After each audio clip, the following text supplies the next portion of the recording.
Welcome to the Seller Roundtable e-commerce coaching and business strategies with Andy Arnott and Amy Wees. Yeah, absolutely. I mean, if you go into your local gym and they don't have any merchandise, right? And you're a fitness brand and you say, "Hey, do you want to carry my wicking towels and, I'll cut you in on the deal." And yeah, absolutely. I mean, the way that the brands nowadays are, getting successful is by turning dials, right? Is trying different things like that. Now, if you're a big brand and you have to spend a couple hours to go to the gym, it might not be worth your time. That's the other thing you have to think about is you really have to prioritize time is money, right? So whatever is going to actually work for your brands. But it is absolutely awesome to get creative and find those influencers, find those people who love your product. And like Amy was saying, if you give these products out, you can, you're number one, you're only, you're only losing the cost of the product. But you're gaining, notoriety by people who are already fans of that niche. Not only that, but like Amy was saying, you can do product validation, right? If you have a product and you give it out to 10 people and you ask for feedback and they go, "Oh, I love it," but, then all of a sudden you get this feedback where, you can now iterate on that product, make it better. And so the next time around you're going to kind of make sure that you're tackling all the issues that people may have had, really early on in the product cycle. Yeah, I think Chris Davies posted the other day about he was at the mall and L'Oreal had a booth where they were like having you sign up for a new product launch that they were doing. And the line to get a free product, you wouldn't think it's COVID because it was like down the mall. And I was explaining, I did that with local markets. So I took my products out to local markets and I basically had a product there to demonstrate. And then I had some of my products there from Amazon. And I was like, hey, this product is $20 on Amazon. I'm selling it here locally to you for only 10. And I actually had pictures of the listing on Amazon. And people love that. They were like, what? I can get it for 50% off. And I still made a profit. No fees, no nothing. I had everything right there, right? And so I was able to not only get their emails and their feedback on my new product that I was launching, but I was able to actually get 60 people to sign up for pre-launch to get only a 20% off coupon at launch time. Most people have to do giveaways, right? I had 60 people sign up for a 20% off coupon at launch. And I was able to reach out to them and say, hey, remember I met you at the local market. It's finally here. We're launching. Here's your coupon, and then I had their email. I could reach out to them and say, hey, what did you think? What was your feedback? And those people that, people were happy to leave reviews because they felt like they were like involved with it. They felt like they were part of the process. So I haven't done that with all of my products. I kind of got excited about, of course, my unique product doing that, but the rest of my products, I basically just sold during part of that. But I think those I would have to definitely, the ones that aren't so unique, I would have to do more kind of creative marketing with those. But anytime you're launching something new and interesting and people love to give you feedback. So if you say, hey, come take a survey. We want to know what you think about home decor. How would you use this product or whatever, come take a survey and we'll give you a $10 rebate. People will feel like, oh my gosh, I'm earning that. It's not just like you're giving it away, right? And so people like to take surveys. They like to give their opinion. So you start your ad with that little survey. You could do that in messenger bots, whatever, right? You have them come give their opinion. Like, here's your $10 off. You can use it right on Amazon, right? You can create them a coupon code and give them the instructions to claim it. And, they're going to feel like, wow, well, that $10 is on the table. I don't just want to let it go to waste, right? Yeah, and they actually worked for it. So yeah, and sometimes quality is better than quantity when it comes to launching and things like that, right? If you have 1,000 people who are like, I'll check it out, or you have 60 people who are like, yeah, that's freaking awesome, I want it right now, like that. Honestly, I think I'd probably take the 60 people who are super gung ho about it. Another thing that I've recently discovered, which is pretty interesting, I'm using all the time now, which it used to be crap, but they've come a long way, is Nextdoor, right? It's so cool because, I mean, for finding babysitters, for doing all these things, but they also have kind of like a Facebook marketplace kind of setup now as well. So I haven't tested this yet, but I'm definitely going to, being like, hey neighbors, I sell this product. Who wants to come, give me some feedback for free at a local bar or something, so that's something I'm definitely going to try because, like, hey, I'm going to buy you a free beer and give you a free product if you come to, this event, like that's right down the road for you. So like very little friction, right? Because you're just like posting to people in your immediate vicinity. So yeah, I mean that's something that I'm going to try, and I definitely think that giving away, like I said, a little bit of product to a little bit of people who are super stoked on it, rather than just like a huge swath of people who are like, yeah, it's okay, I think might be better in terms of not only reach, but getting great feedback and also not having to put out a ton of money. Yeah, and think about all those people that are going to share. You could very easily ask them to share after you launch too, especially if you've already launched. You can be like, thank you guys so much for your feedback. Here's your free product. You could even give them, a rebate kind of thing, and they could still get it on Amazon, whatever, however you wanted to do it. But they could also leave, a review on social media. They would probably be excited to do that, because they've already connected with you and they feel like they're part of your story. I remember George Bryant talked about how he bought a lady a car. He bought her a car, and he said that she agreed to post every day, I think, about his products and like basically be their brand ambassador and kind of grow them. And he said the money, the car payment was less than he would have spent on all the marketing that she ended up sending him. So I thought I was like, wow, George, okay, you bought somebody a car. It wasn't a Tesla, it was like a minivan or something that she really needed. But him doing that, he got all this extra. I was like, well, that's extreme, but it's really creative. Yeah, absolutely. And I think there's huge power in meeting people in person as well, right? Because you're forming that one-on-one connection, that personal relationship.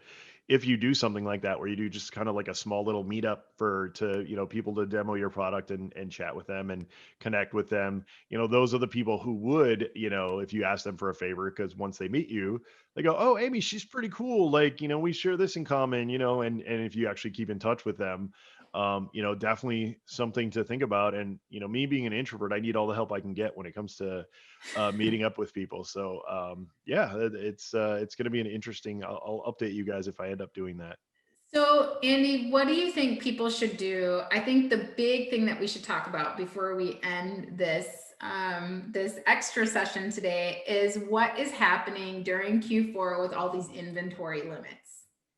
Like, Yeah. Yeah. everybody's having to seed feed Amazon, and it's crazy. Now we're starting to sell on Walmart. We're getting those sales going, that kind of stuff. We're starting to sell on other channels, and we're taking our inventory out of, well, we've always had our inventory both in Amazon and off of Amazon. But it's kind of a pain because even I'm restricted right now because I ran out of stock of a bunch of my products. So my IPI was terrible. And now I had to I'm seed feeding Amazon right now.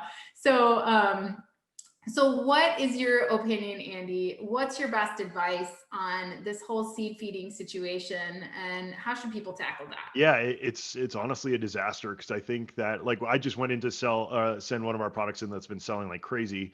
And yeah, we were limited as well. And I had the box all packed and ready to go. I had to like rip it open. One of those fun things, right?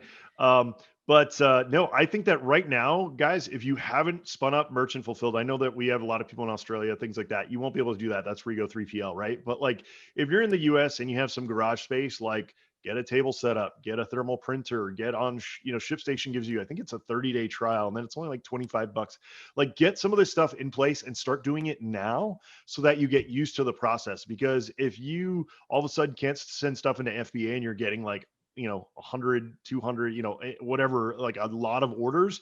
And now it's like, yourself and your wife and maybe some family members that you try to tap or things like that. PS next door, like, talk about, if you guys need holiday help, that's another great resource to like be like, hey, any high school kids want to earn some money stuffing envelopes, or, filling boxes or whatever, putting labels on boxes, that's another great resource. But get all those processes down now so that you know how to merchant fulfill successfully before it starts getting crazy. That would be my biggest advice. And then if you can't do that, make sure you got a 3PL dialed in. Make sure you have some product there, even if you're just sending them like 10, just to know what the process is like to fulfill those orders and streamline that. I would definitely suggest doing that now rather than waiting, until you start getting these large volume of orders, and start going crazy. I just remember I got thrown to the fire early on, right? When I first started my Amazon career, I was only doing fulfilled by merchant. I remember, I think I told the story, Amy, during the holidays, I think our first or second year, like we had like 600 orders to send in one day. It was insanity. I mean, it was like an all day, calling all family and friends that we knew, it was crazy. But I mean, it was awesome though, because it'd be like every time we'd stuff an envelope, it'd be like, cha-ching, there's another $5, or like it was fun. So yeah, that would be my biggest advice right now. Yeah, and especially if you do have those higher volume orders that you can't handle on your own, is start looking into that. For overseas sellers, that I think the hardest part for the overseas sellers is they can't accept returns. And most of these 3PLs and stuff do not accept returns. If you have a very small amount of returns, I'm talking like 10 or less, I would say 20 or less a month, you can definitely go to amazingathome.com/returns and you can apply for our return service. We're doing that at a very small scale for people that are otherwise stuck, right? They're stuck for merchant fulfilling, except for that they just don't have a place to accept returns. So you can definitely go check that out if you're in that situation. And so that's something you can do. But the other thing is, shop around. There's so many, I keep seeing these posts of people looking for the right warehouse or the right 3PL. And it's a matter of what's right for your business. So give them a call, do an interview with them, figure out what their costs are, figure out, what's going on there, and make sure it's the right fit for your business. I don't think there's one perfect solution for everyone. I know for us, we're using a multitude of methods. So we have our own fulfillment that we ship out of our house using our UPS accounts. And then we have Deliver, which fulfills our Amazon our Walmart and Wayfair orders. So, we just send them pallets of stuff and then they fulfill it that way. So, for us, we had to kind of use multiple different things. And then when we're on vacation, it's like a mix of Deliver and FBA. So it's whatever we have to do. And in the past, we've also used UPS's e-fulfillment. It's a really good program, but definitely just get out there and do your research. ShipStation, we had them on the podcast. They also have a placement service. So like if you fill out their form, they will help find the right provider for you. Yep. Yeah, ShipStation, like I said, like everybody knows I love ShipStation. If you go to shipstation.com/partners, they actually have if you do that and then you go down to fulfillment, there's like a top right, there's a little drop down that says all integrations. You can go fulfillment logistics preferred, I think. Yeah, I think that's it. I think that's it. Anyway, you can go in and do, and it has looks like UK, like different providers. But anyway, you can go in there and you can kind of dig down and see people services that are offering 3PL and all kinds of other things. And so it's a great resource. And then you also know that they'll work with ShipStation, right? Which is to me a huge bonus. So check that out. The other thing I want to warn people about right now, Amazon is making some major changes in their listings. Go and check your listings. 3 of my listings were suppressed this week for a myriad of reasons. First, it was missing item type keyword, and there was nothing even to show that the listing was suppressed. How I had to figure it out is I typed listing not showing into Seller Central search bar, and then they have like a little wizard where you can put the ASIN in. And then it shows like what the problem is. And it says, and every single listing, it says it's missing the item type keyword. So how do you fix it? You have to click edit on your listing. It's the category. So it's either going to be on your vital information tab or your more details tab. And you're going to find category, and then it'll say in parentheses, item type. Yeah, even if it says it in there and it looks fine, you have to redo it. So click edit and re-add in your category again, and then save and finish, and it should fix it. Like, our sales had completely stopped. We didn't know what the heck was going on. And I had all these clients reaching out to me saying, my listing's suppressed. I don't know what to do. And then the other thing that's happened is recently a bunch of listings were suppressed because of photos. It was something like, one of our listings was suppressed, and they said it was like something about an attractive photo. And we were like, what? Amy, you can't do the bikini photos on your products. I'm sorry. I know that sells, but you just can't do it, Amy. It's good for marketing, Andy.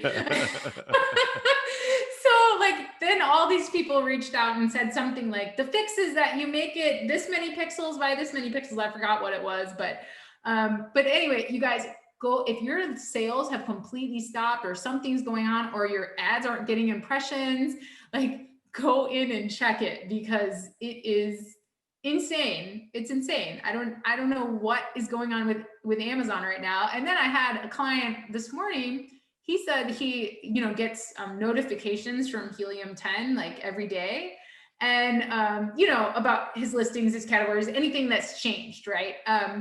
And he said his category has changed like 10 times in the last like 2 weeks, for multiple of his products. So it's just, I don't know what they're doing right now, but whatever it is, it's really, so just keep an eye, you guys, because it's the Q4 shuffle, right, Amy? They do this every year. They tinker like crazy right before Q4. So this is what they're doing, like thousands of A/B tests every day, right? And they're figuring out, okay, if we have the button this color, it's going to sell 5% more. But then if we make the button smaller, it's going to sell 2% less. And they do all these split tests like crazy. People don't realize literally like hundreds of split tests going on every day on Amazon, whether it's PPC, whether it's, organic rank, anything like that. They're always turning dials to see what's going to convert better. And it's all automated, which is even more crazy. What Amy was talking about is an easy way to see what products are having issues. You can go sellercentral.amazon.com/fix your products, which is actually easy to remember. And if you go to that little dashboard, it will give you, it'll say, okay, you got like right now it says I have 178 products suppressed. But for me, that's just old products that are out of stock. So, hey, good Lord. Don't worry He for has me. 800 SKUs, you guys. No, Amy, we've pared that down. I think we're down to like 300 or 400. Hey. But anyway, Okay, that's a really easy way to see, what's going on in terms of, having anything suppressed. It'll tell you what's blocked, out of stock, pricing issues, closed, approvals required, all kinds of things like that. And then it'll actually give you a button, like update quantity, restock, apply for approval, whatever it is. Like that'll help you guys a lot if you're having listing issues. But yeah, this time of year, it's hard to really figure out what Amazon's doing. And but people freak out this time of year too, because a lot of people see sales drop, right? And there's a few reasons for that. One is, people are kind of holding their money for the shopping season. Number one. Number two, it's because of these algorithm changes. So some people might be seeing a good change and a lot of people see a bad change. And it just really depends on, what they're testing and where your listing falls on. If they're deciding that, relevancy is more important, then maybe you have a super relevant listing. Maybe they're deciding that price is a, better determination of getting more sales. So they're making lower priced items, higher up on the search results. So there's so many different factors that they're testing and messing with. So it really just, comes down to, right now, don't worry too much about that kind of stuff. Just try to, start looking in the next few weeks, kind of where you're landing. Really just concentrate on getting your listing solid, using the fundamentals, and then your inventory. A lot of people are using 3PLs, right? Thing like Amy was saying, deliver, things like that. What you need to think about also, though, is a lot of these 3PLs, as they get closer to the season, their business is just going to ramp up and up and up, especially when more and more people start trying to send in Q4 inventory and realize they can't. that they can't. So yeah, act on that sooner rather than later. Have a plan in place now, because I would not be surprised if services like Deliver say, hey, we can't accept any more business. We I'm sure they're trying to spool up as fast as possible, but they're not going to be able to keep up. So, because there's going to be so many people trying to utilize that service, whether it's Deliver or, like I said, one of the other ones that you can find on the ShipStation resources page. So that's another thing to really think about, guys, is get that dialed in now rather than waiting until it's, everybody else has figured that out and then you're locked out and having to figure out how to, ship yourself. Or if you're, out of the country, I'm going to see one of those posts that says like, I missed, the deadline to get my inventory in there. Like, what should I do? I need to, get rid of my 10,000 units. I'm just like, no. Anyway, Yes, remember there are many, many, many, many, many, many, many, many, many, many channels. yeah, You yeah, can yeah. And also sell on your own website, and yep. Google Shopping opened up product feeds for free. Yep. Like there's so much stuff that you can get figured out now. I just read Walmart is scaling up quickly. There's a lot of people going to Walmart and we've noticed this too. A lot of products like from big brands are selling for less on Walmart than they are on Amazon. So, and then their new Plus, and they're really trying to up their game there. Yeah, I mean, our stuff sold organically almost the first day that it was on Walmart. We only listed one product just to start with, just to, figure out the process and, send stuff to deliver and all of that. And it sold organically. And then a couple days later, got another sale, and now it's kind of ramping up. And so we're playing around with advertising now, kind of like Amazon. You have to learn it, so we're doing it a step at a time, and before we're trying to throw everything that way. But yeah, it's been really good. And then, we're playing around with Wayfair too. For those overseas sellers, there are vendors that will list your products on Walmart. Also check, because there's a lot of people drop shipping on Walmart. They're not supposed to be doing that. I have a feeling that's something that Walmart's going to have to deal with, but I've been on client calls with clients that are overseas. One of them is on our is here in the audience today, and product is on Walmart and price gouged like crazy, right? And it's like, geez, what is going on there? So yeah, definitely look for that stuff. Also check like Amazon Canada, stuff like that. People are drop shipping your products like crazy. So keep an eye on your brand and look at what opportunities you have to expand. There's so many channels, so much you can do, but there are third-party vendors. One of my mastermind group members told me the other day, there's a Walmart vendor that is, taking just a 10% commission, and they're listing their products for them and all of that. So there's different things that you can do. Yeah, absolutely. Oh, and I was just going to say, Amy, another thing you guys want to do, and I know this is boring and a lot of people don't want to do it, but I even force myself to do it because, I want to be able to tell you guys what's going on, but just start poking around the Seller Central dashboard. They're adding stuff constantly. Like I was just poking around in the pricing health. There's like a pricing health screen now that will give you, a cool graph about your overall conversion rate for the last 15 days, 30 days, 45 days, 60 days. I mean, that is, very valuable information, because if you are making some, if you've done some kind of, big marketing push or, big listing change, things like that, like you can really dial down now. Amazon's giving you a lot of tools kind of built into the dashboard now that will really help you guys, figure out how to improve. I still am worried about Amazon as a partner, right? I still am not gung ho. I still don't trust Amazon. But I do think that they've seen kind of the writing on the wall with Walmart spooling up and some of these competitors spooling up, that they are starting to realize, hey, we better take care of our sellers, because if we don't, somebody else will. I think they finally have figured that out. So I think they're really starting to give professional sellers, and unfortunately, if you're just dabbling, it's going to be really hard to be successful on Amazon now. They You have to are go making all it in. really tough. You Yeah. have to go all in. You have to treat it as a business. You have to invest time and money and, to learn all this stuff, because they're adding stuff so quickly that if you don't have a good foothold to start, you're just going to be lost, honestly. Yeah, I would agree, because just with all the restrictions, like we used to be, remember with Sourcing Small, Andy, where we used to be able to just pick a brand name and throw a product out there? You can't even do that anymore. You got to make sure your packaging is legit and, all of that. So just, you definitely want to plan your business, plan a business. So, you want to take the time to actually plan and, make this worth your time and worth your while, and make sure you've got some ROI planned in there.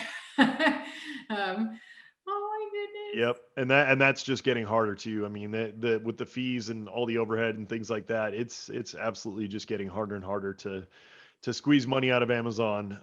Especially with them competing on their own on their own products and things like that. So it is definitely going to be an interesting Q4 in terms of seeing how Amazon itself. I'm going to be curious to see if they spool up a ton of new private label products under the Amazon brands. My feeling is I bet they are dedicating an immense amount of resources to that cause, which is going to not be good for us. So Have you seen the luxury brands now that they're launching? And yeah, then Amazon Live, you guys, like that is on my Amazon Fire TV. Amazon Live is, and they only have like one channel of like a chick doing like reviews of electronics products. If you have not installed the Amazon Live app and played around with that, like get her done, have somebody just create some awesome reviews or do some, unboxing, whatever. But man, that's an opportunity people are missing out on. So yeah, and post too, right? Post. I still haven't even done my yes. post yet. I'm a slacker, but I I've started and heard. then I never followed up with them. Yeah, I heard that a lot of people, if you're doing posts right, are really making getting a lot of organic play from that. So yeah, Yes. I always love, if Amazon ever offers me like a beta, right, I'm always jump to it, because a lot of times it gives you kind of an unfair advantage in terms of, like those video ads. I have had access to those for months, and now it's starting to roll out to everyone. And so I was able to, one of the products, our products that sells really well during the summer, I was able to use those video ads and get super low Mine are ACOS. And converting like crazy, and they're showing up. They like take up the page for yep, all my major keywords. My ACOS on my video and ad campaigns, my average bid is like 25 cents. My my ACOS yep. is like 12%. It's crazy. If you guys aren't doing video ads, get on it. Like it's I've had to raise some of my bids because like Andy said, it's gotten a lot crazier. Wow, Andy, we are already past the hour. We have Yep. been just like spewing the information out there today. Our guest Rob was ended up having to cancel today because he's not feeling well. So we hope Rob feels better. And we will definitely, I think this is going to be a good episode for everyone. There's some gold in this episode about ranking your products and, getting reviews. Oh, speaking of which, Sellerize just came out with this new free Google Chrome extension. You know that Amazon request a review button? They've created this free Chrome extension that basically allows you to request all the reviews at one time. And so that's pretty good. And it even it waits to make sure that, it's been long enough and all of that. But yeah, that kind of would save you some time. So look into that as well. Yeah, there's a couple other ones. There's been another company, I can't think of the name right now. I'll have to try to remember on the next one, that's doing that as well. And I don't know about you, Amy, but since they released that review buttons thing, my seller reviews and our product reviews have gone way up. So that's pretty interesting. And yeah, definitely. And we haven't been using it as much as we need to. And one of my clients this morning, he was like, Amy, it's working really well. Like, get on it. So, I appreciate them as much as I'm sure they appreciate me. But hey, Mike wants to know, what other options do I have to connect Amazon with QuickBooks other than A2X? Ooh, it's tough, man. I thought QuickBooks has a built-in integration. I'm pretty sure they do, Mike. I use A2X because my accountant demands it. Yeah. But yeah, mate, not happy with so far. Not sure on that one, Mike. We looked into QuickBooks integration and Andy, which I think you're looking at, and it was really expensive compared to A2X, and it just didn't seem like, I don't know, for us it wasn't worth the the investment. It was like something like $1,800 a month or something for the QuickBooks one. And A2X is like $50 a month or something like that. But yeah. Maybe not. I guess it might be a third-party tool as well. I'm looking here. Yeah, IntraWise. It looks like a third-party app. Yeah, I guess not. I thought there was. I swear when I pulled up my QuickBooks Online last time, there was an option to do that. But I'll have to double check on that. Hey guys, everyone who's listening to the podcast, thank you guys so much for listening. Make sure that you rate, review, and subscribe. We really, really appreciate that, guys. We continue to climb the charts, and we get some great feedback from you guys. Remember to reach out to us if you have show ideas or guest requests. We are always trying to get you guys in on those. And remember, join us live like we have today. People in the Zoom call. It's awesome because we get to interact with you guys. Both Amy and I charge you a lot of money if you call us on the phone and schedule coaching with us. So if you guys want to help on your Amazon business, here's where you can go to get it for free. And sellerroundtable.com/live, Tuesdays 1 p.m. Pacific time. And we hope to see you guys there, and we'll see you next time on Seller Roundtable. Bye, everybody. Thanks for tuning in. Join us every Tuesday at 1 p.m. Pacific Standard Time for live Q&A and bonus content after the recording at sellerroundtable.com. Sponsored by the ultimate software tool for Amazon sales and growth, sellerseo.com and amazingathome.com.